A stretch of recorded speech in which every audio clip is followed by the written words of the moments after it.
Hey people, did you click on this video because of its sexually explicit title? Of course you did. By any chance could I interest you in some visually explicit violence instead? Of course you are interested.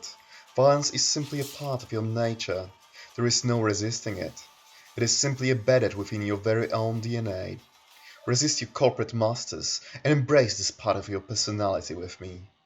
You see, violence can take up many forms.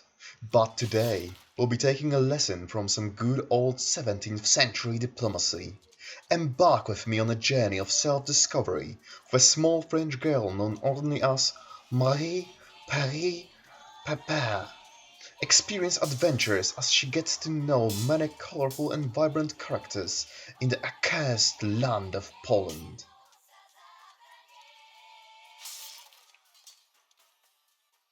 See, Hellish Quart realized that the rapier she received after finishing her PhD in the intersectional feminism at the Finnish University of Jyväskylä would come so handy during her escapades in the Commonwealth. She even got a singular lesson in fencing from no other but Damien the Salt Guy, at the very competitive price of £50 per hour.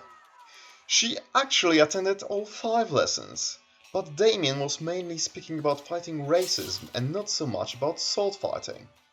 Well, thankfully, she did manage to grasp all the basics of this ultimate fighting weapon. That is, front toward the enemy and stab them rightly. And you know what? So she did.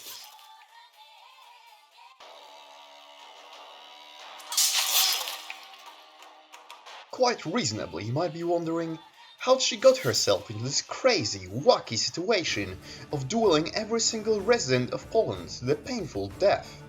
Well, it all started on a Tinder date with a local Chad Jacek.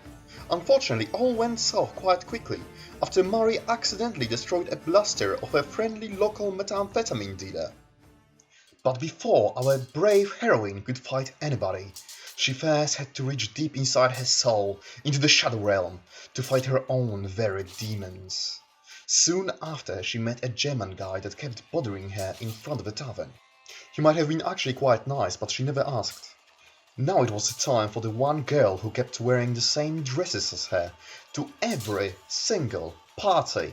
How utterly preposterous of her! Now it was a time for her to die. It was somewhere around this time when Mary realized that she had some kind of a superpower, the one that made her significantly better than others. For harsh climates of 17th century Europe, that was absolutely perfect. She in fact was a cold-hearted psychopath, a killer at heart with no remorse for human condition. Life was cheap, and she was willing to pay the price, with the lives of anybody coming her way, even if it would take her life at some point.